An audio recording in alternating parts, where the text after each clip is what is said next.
See you later, alligator. Have the wild crocodile. Hey there guys, it's Paul Archer from dronesgetter.com, and today we're going to have a look at this amazing drone that is very good for its price, and by the way, it can go up to 140 km per hour. Wanna see more? I will use a few hobby terms through the review, so if you're new to FPV racing, you better check out the description, because I will have a page on dronesgetter.com with most of the terminology explained. A lot of people have already reviewed this on YouTube, and they said it's really great. I kinda wanted to prove them wrong, so I wanted to test it. Let's see how it goes. First, let's see what's in the package. The box is beautiful and spinnable.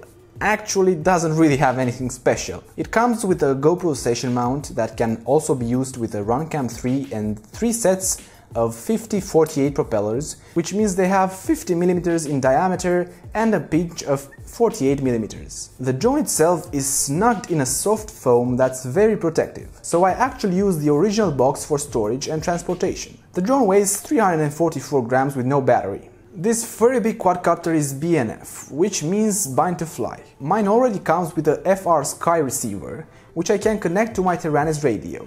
More on that soon. It may look a little dirty, and that's because I couldn't help myself before the unboxing and I flew it. And even crashed it because I'm an idiot sometimes. But it came out without a scratch and nothing broken. I really like how this drone looks. The frame is made from carbon fiber that has a pretty interesting laminate on top, and it's 4 mm in thickness. The X215 frame is super sturdy and I simply can't bend it no matter what. At the end of the motors there's an indentation that's probably useful for protecting the motors themselves in case of a crash, and it also makes it look pretty badass. By the way, these motors are 2206 2600 kV.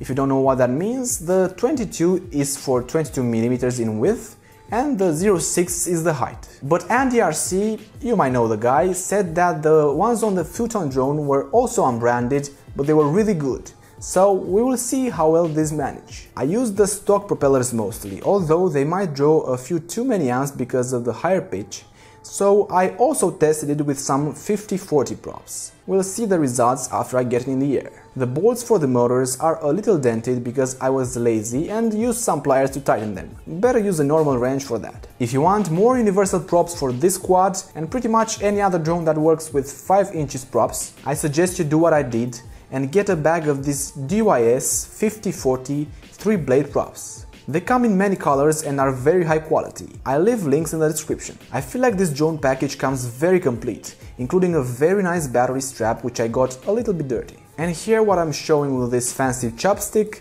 is an addition of mine. A double velcro strap to make sure the battery stays in place really secure. The main body is separated from the arms, so it will be easier to replace broken parts in case of an accident. But that will probably never happen considering how sturdy this is. The main cover is made out of aluminum and carbon and has a pretty interesting look to it. Let's start analyzing the electronic stack inside of it. Here at the bottom we have a 30 amp 4-in-1 ESC that's flashed with BLHD D-Shot.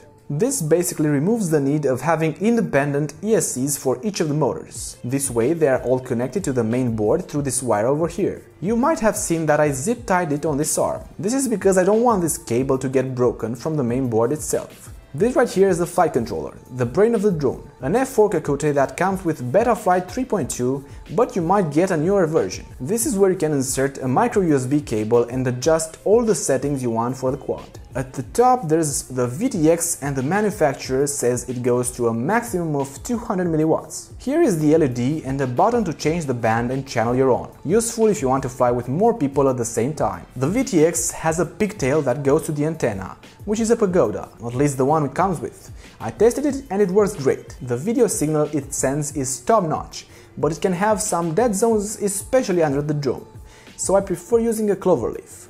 They are cheap and reusable on most quads too. Links are in the description. At the top we have an XM Plus receiver, which is the part that receives the signal from your transmitter. This one right here is an FR Sky One, because my radio is a Taranis Q7, which I strongly recommend for anyone. I will be making a future beginner video on how to bind the transmitter to the receiver, so don't forget to subscribe for that.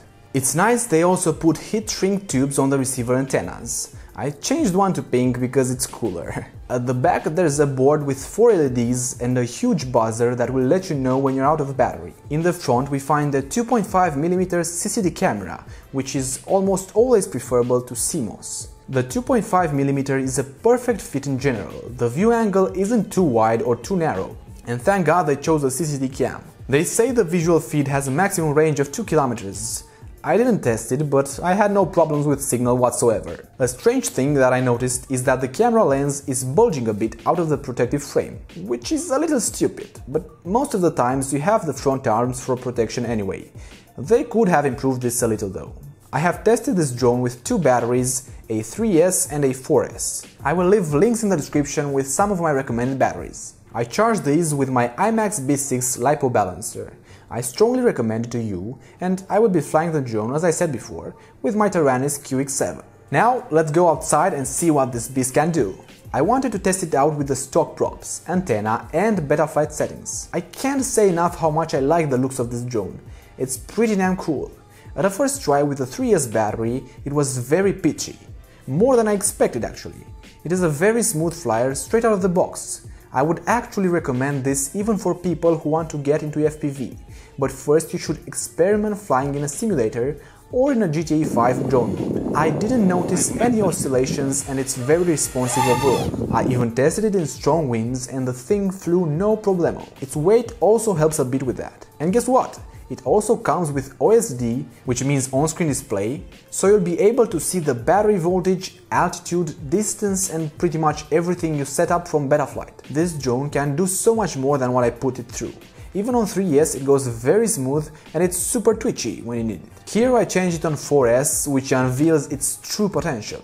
As a conclusion, this is not only a good buy, it's actually very impressive, good looking and can be as much fun for experts as for relative beginners. Guys, let me tell you, the price for this is absolutely amazing. You can find links in the description for the quad and all the accessories mentioned, so you don't lack anything. But I do recommend that if you're a beginner and have never flown, especially in acro mode, which means the drone isn't automatically stabilized, you should probably try a drone simulator or maybe fly in the GTA 5 drone mode. I may make a video on that in the future. Don't forget to subscribe and hit that bell notification icon to get my videos in your YouTube notification list. I'm usually doing reviews for racing drones, toy grade quadcopters and even RC cars. See ya later, alligator! See you later, alligator.